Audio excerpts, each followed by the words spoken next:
Hello, friends. Good morning. Today we will discuss on the metallography. सबसे पहले what is मेटलोग्राफी। तो जैसे industries में आप कोई भी मेटल या कोई भी मेटालिक मटेरियल आप यूज़ करते हैं, तो before using that material we have to be sure that that material is suitable for that purpose and वो उसका लाइफ आपको लंबा दे। तो उसके लिए आपको मेटल में क्या क्या चीज़ है, कौन कौन से उसके इंग्रेडिएंट्स है, उसका ग्रेन स्ट्रक्चर क्या है, उसकी प्रॉपर्टीज़ क्या है, ये सब जानने की ज़रूरत पड़ती है।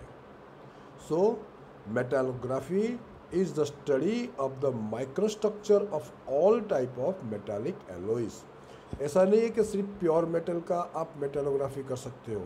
आप एलोइज, मतलब एलोइज क्या है वो हमने पहले पढ़ा था, इसे मिक्सचर ऑफ 2 और 3 मेटालिक एलिमेंट, मतलब 2 या 2 से ज़्यादा कुछ मेटालिक एलिमेंट मिक्स करके आप कुछ नया मेटल बनाते हैं तो उसको एलोई बोलते हैं।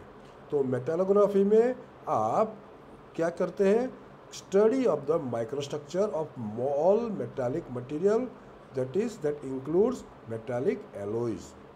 It can be more precisely defined as the scientific discipline of observing and determining the chemical and atomic structure of spatial distribution of the grains.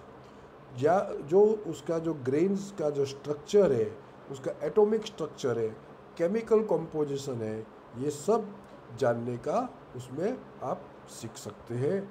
उसका कॉन्स्टिट्यूट्स क्या है, मतलब उसका बंधारण क्या है, वो भी आप उसमें देख सकते हैं। इंक्लूजन मतलब उसमें क्या क्या इम्प्योरिटीज़ है, क्या क्या उसमें ऐड किया हुआ है, वो भी आप जान सकते हैं। And phases in metallic alloys, कौन से फेज में है, वो अल्फा बीटा गामा फेज में है, वो हम आयन कार्बन डायग्राम जब हम स्टडी करेंगे उसमें ये बात करेंगे।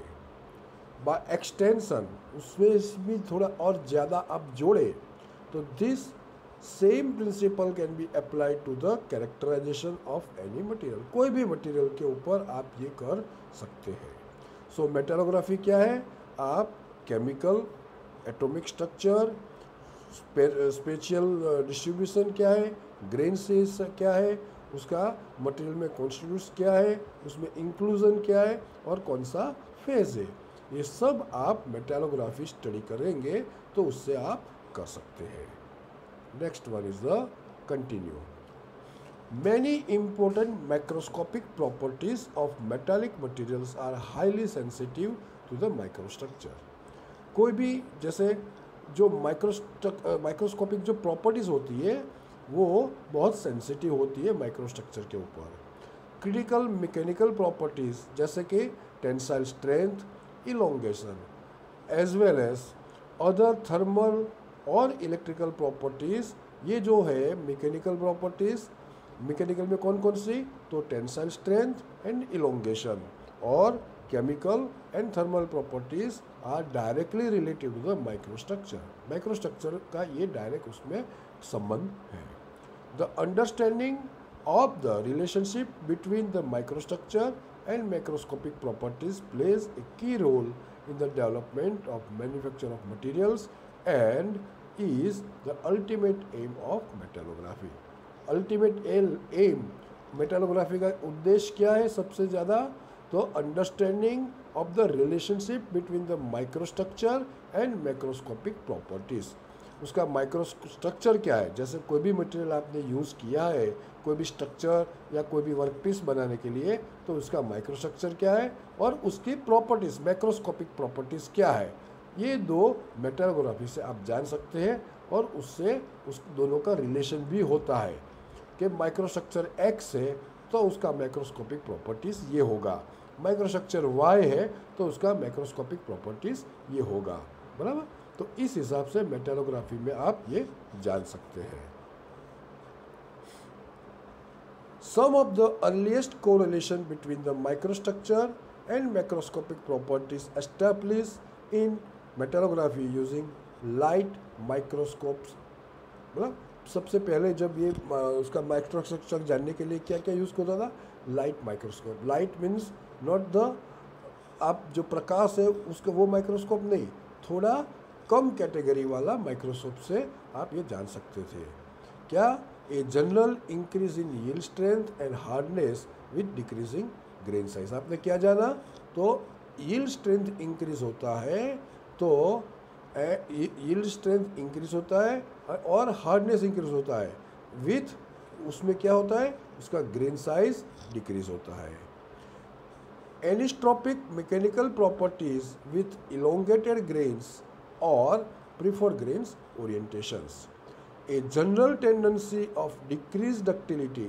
जनरल टेंडेंसी क्या है कि डक्टिलिटी डिक्रीज होती है with increase in the inclusion content. मतलब आप उसमें जैसे जैसे आप दूसरे पदार्थ, कोई प्योर मेटल में आप दूसरा कुछ ऐड करेंगे तो उसकी डक्टिलिटी डिक्रीज होती है, बराबर है। तो ये हमने ये जो एलोइस था, मेटल एलोइस, वो चैप्टर में भी हमने ये पॉइंट स्टडी किया हुआ था। क्या था कि आप कोई एक प्योर मेटल में कुछ और दूसरा मेटल बना डालते हैं और एलोइस बनाते हैं, तो ओरिजिनल मेटल का जो डक्टिलिटी है उसमें डिक्रीज होता है। चौथा, a direct influence of inclusion content and distribution of fatigue crack growth rates and fracture throughness parameters। मतलब ये डायरेक्ट इन्फ्लुएंस उसका क्या है, तो इंक्लूजन कंटेंट का जो डायरेक्ट इन्फ्लुएंस है, that is distribution of the fatigue crack.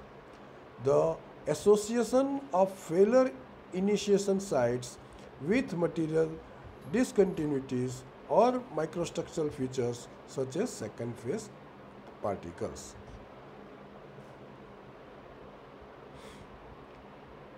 By examining and quantifying a material's microstructure, its performance can be better understood। आप माइक्रोस्ट्रक्चर का आप अभ्यास करेंगे तो उससे आपको क्या फ़ायदा होगा कि आप वो जो मटेरियल जो पर्पस के लिए आपने यूज़ किया है उसका परफॉर्मेंस कैसा रहेगा वो आप ज़्यादा अच्छी तरह से जान सकते हैं। So metallography is use in almost all stages.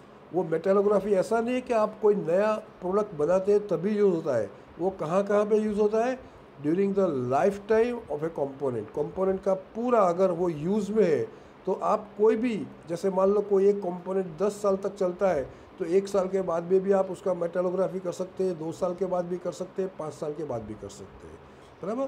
From starting of initial to development of the material.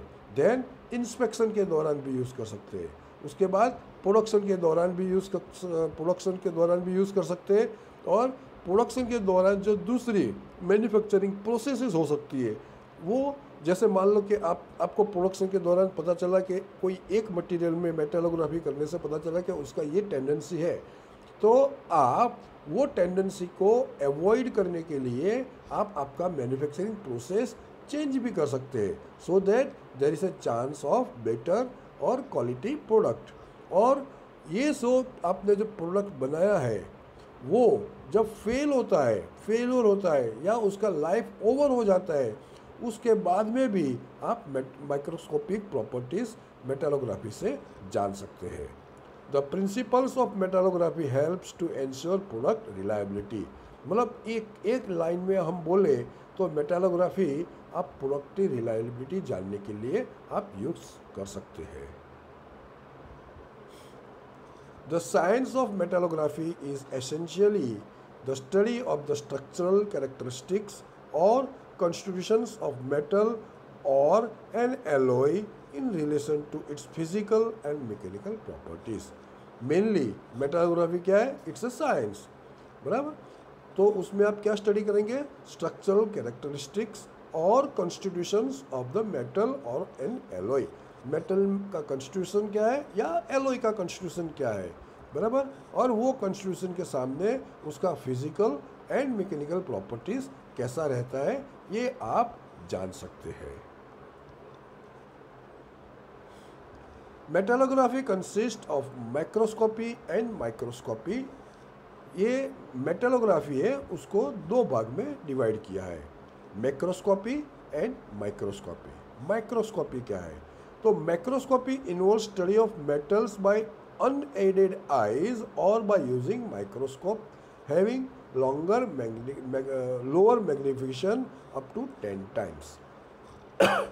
मैक्रोस्कोपी क्या है?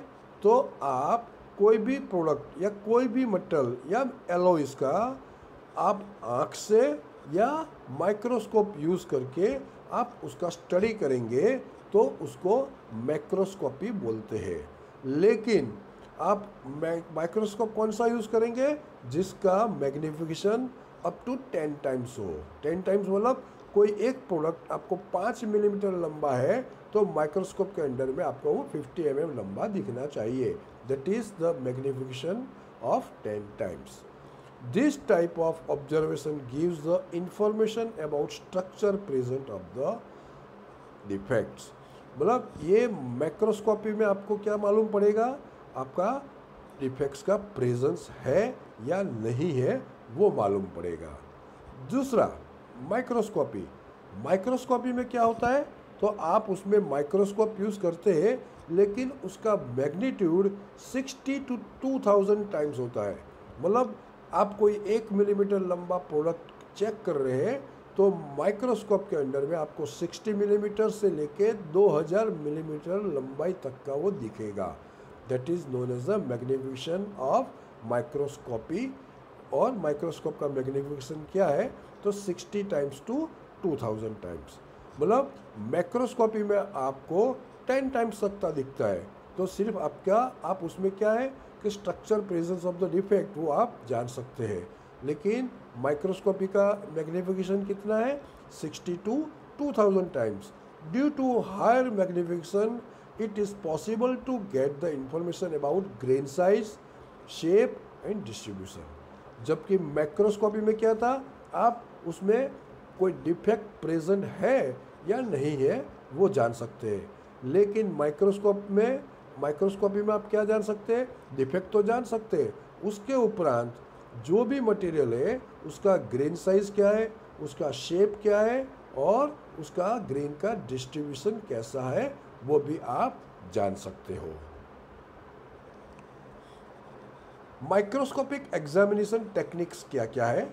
हम ये पूरा आपका सिलेबस में नहीं है फिर भी मैं आपको बोल रहा हूँ कि there are various 9 different techniques for the microscopic examination. Bright field, oblique illumination, dark field, dispersion staining, phase contrast, differential interference contrast, interference reflection microscopy, fluorescence and confocal. These are the 9 basic microscopic examination techniques. Now, अगर आपको microscopic examination करना है तो उसमें क्या आपकी requirement होती है? तो सबसे पहले तो एक आपके पास स्पेसिमेन होना चाहिए। स्पेसिमेन या मीन्स आपका कंपोनेंट होना चाहिए। तो प्रोसीजर फॉर स्पेसिमेन, तो जो आपने जो स्पेसिमेन या कंपोनेंट लिया है उसमें आपको क्या करना है? तो वो स्पेसिमेन का प्रिपरेशन करना है। प्रिपरेशन मतलब सबसे पहला है उसमें सैम्पलिंग और दूसरा है पॉलिशिंग। सैम्पलिंग वो हम डिटेल में देखेंगे। पॉलिशिंग में 2 टाइप के पॉलिशिंग है, rough polishing and fine polishing. Now sampling, तो सैम्पलिंग में 3 डिफरेंट उसके मेथड तो एक ही है लेकिन 3 उसमें एक्टिविटीज़ है। तो सैम्पलिंग क्या करना पड़ेगा? तो एक तो सिलेक्शन ऑफ स्पेसिमेन करना पड़ेगा, selection of section of specimen, जो आपने स्पेसिमेन यूज़ किया है उसमें से आप कौन सा सेक्शन में आप माइक्रोस्कोपी करना चाहते हैं, and third one is the वो जो स्पेसिमेन यूज़ किया है आपने सिलेक्ट किया है उसका साइज कौन सा है। ये 3 चीज़ आपको सैम्पलिंग में करने की रहती है। आई एम रिपीटिंग, 3 जो चीज़ करनी है, एक तो सिलेक्शन ऑफ स्पेसिमेन करना है, second one is the selection of section of the specimen. Section of the specimen means मान लो कोई एक स्पेसिमेन आपने यूज़ किया है तो आप टॉप एरिया पे आप माइक्रोस्कोपी करना चाहते हैं, बॉटम पे करना चाहते हैं, साइड में करना चाहते हैं, या कहीं पे और करना चाहते हैं, तो ये आपका सिलेक्शन ऑफ सेक्शन हुआ। And third one is the size of the specimen, उसका स्पेसिमेन का साइज कौन सा रहेगा, ये आपको सैम्पलिंग में नक्की करने का होता है। The specimen should be properly selected so that the its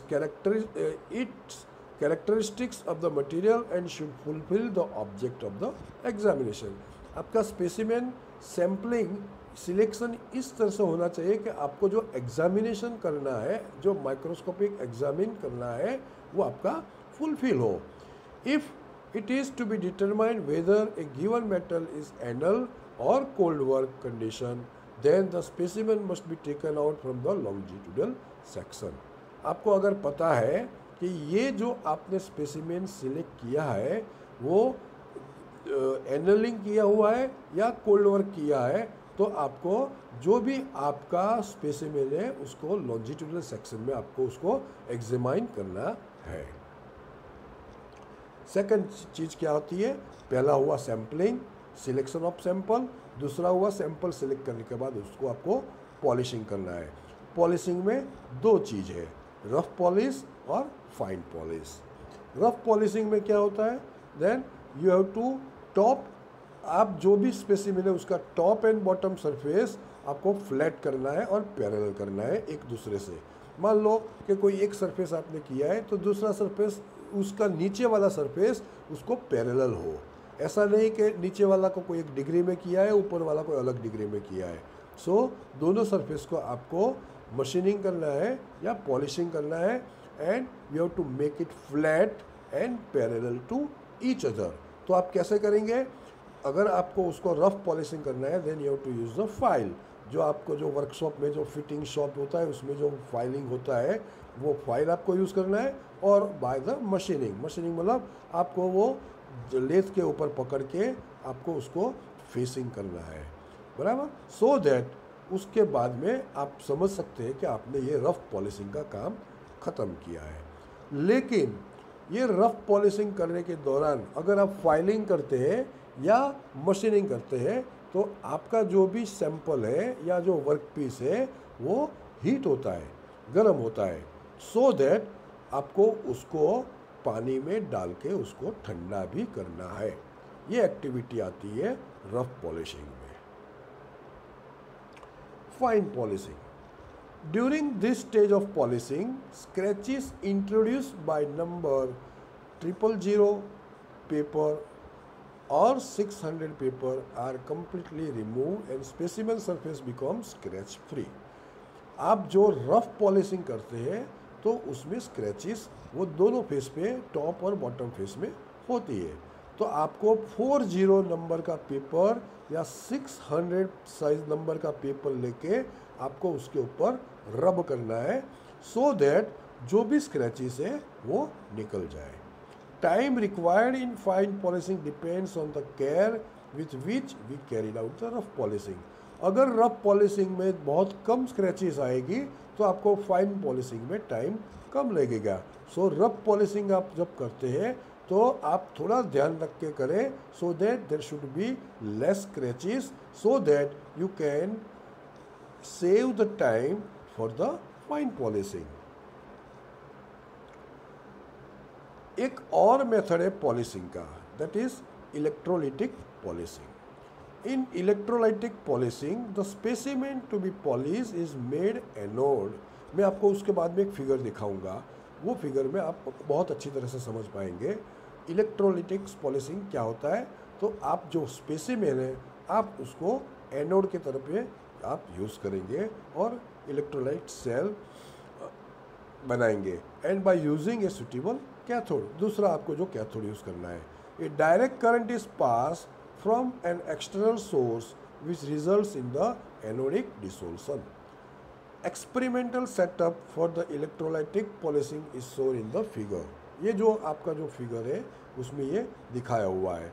जैसे येलो कलर का जो है सेंटर में वो इलेक्ट्रोलाइट सॉल्यूशन है, नीचे उसमें कैथोड यूज़ किया है, एक स्टरर है। स्टरर क्या करता है, ये सॉल्यूशन को आप वो घुमाते रहता है। एक थर्मोमीटर रखा है, सो दैट आप अगर इलेक्ट्रोलाइट सॉल्यूशन का टेम्परेचर अगर बढ़ जाता है तो आप उसमें डीसी करंट जो दिया है वो आप बंद करेंगे, और जो स्पेसिमेन है उसको आपने एनोड बनाया हुआ है, और इस तरह से आप इलेक्ट्रोलिटिक पॉलिशिंग कर सकते हैं। दूसरा मेथड है ईचिंग। ईचिंग क्या होता है? तो although certain information may be obtain from as polish specimen. अगर आपने फाइन पॉलिशिंग भी कर दिया है उसके बाद में आपको ईचिंग करना है, तो कैसे करेंगे? तो उसका दो प्रोसीजर है, बराबर। तो पहले मैं आपको ईचिंग क्या है वो मैं आपको समझाता हूँ। Although certain information may be obtain from as polish specimen, but polish specimen में अगर आप माइक्रोस्कोपिक उसका स्टडी करेंगे तो बहुत सारी इंफॉर्मेशन आपको नहीं मिल सकती, थोड़ी बहुत मिलेगी। तो उसके लिए क्या करना पड़ता है? आपको उसको इचिंग करना पड़ता है। लेकिन etching is a process done on polish surface. जो आपने जो फाइन पॉलिशिंग किया है उसके ऊपर आपको इचिंग करना है, so that the structural details are revealed by the microscope. So microscope से आप उसका स्ट्रक्चर डिटेल्स निकाल सकते हैं। Etching reagents are usually applied to the polish surface of a specimen. आप जो स्पेसिमेन है उसका पॉलिश सरफेस पे इचिंग रिएजेंट्स जो है वो आप अप्लाई करते हैं। तो वो कौन कौन से हैं? उसका दो मेथड है। There are mainly two methods for etching, immersion method और दूसरा स्वेबिंग मेथड। इमर्जन मेथड में क्या होता है? तो इमर्जन मेथड में क्या होता है? द इचिंग इचेंट जो होता है, मतलब इचिंग जो एजेंट होता है उसको क्या बोलेंगे? इचेंट बोलेंगे। In immersion method the etchant is taken in a small glass container और इन ए डिश।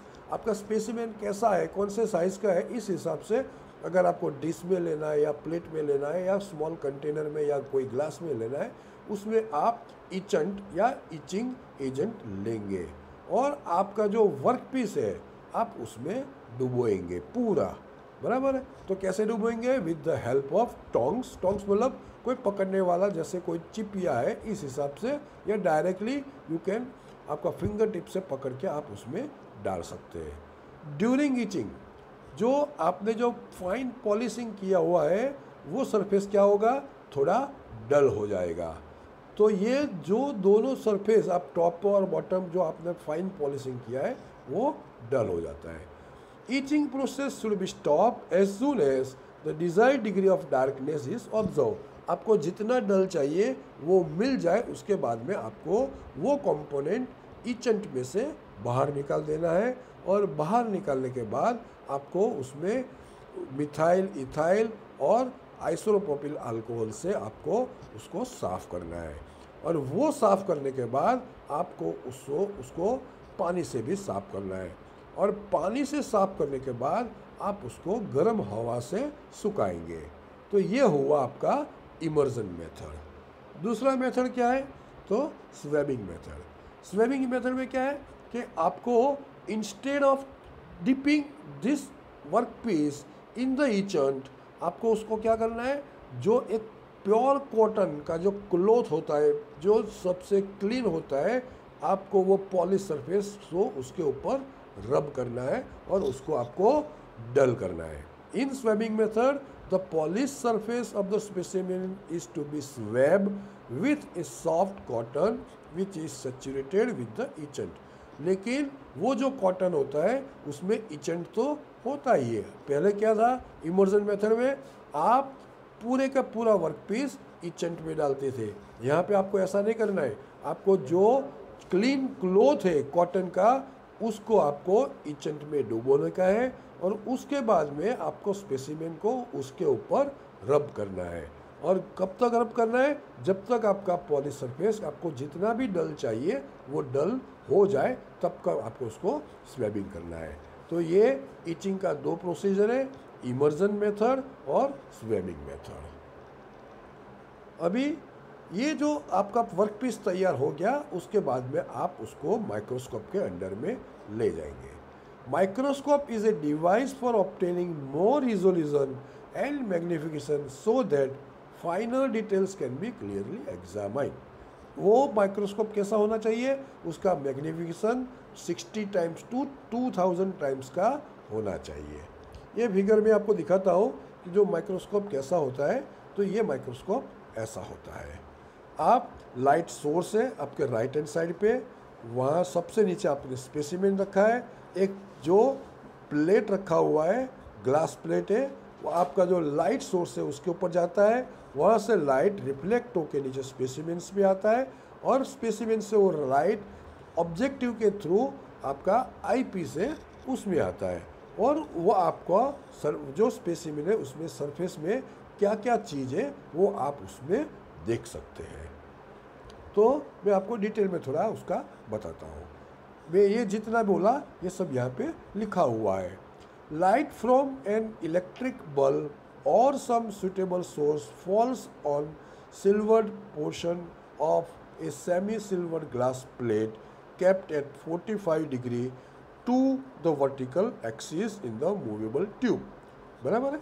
कोई एक सोर्स से आपको लाइट प्रसार करने का है, वो लाइट जो एक silver coated silver glass plate का जो एक प्लेट रखा है वो कैसा है, आपने इंक्लाइन किया है कितनी डिग्री पे, 45 डिग्री पे, वो उसके ऊपर टकराता है।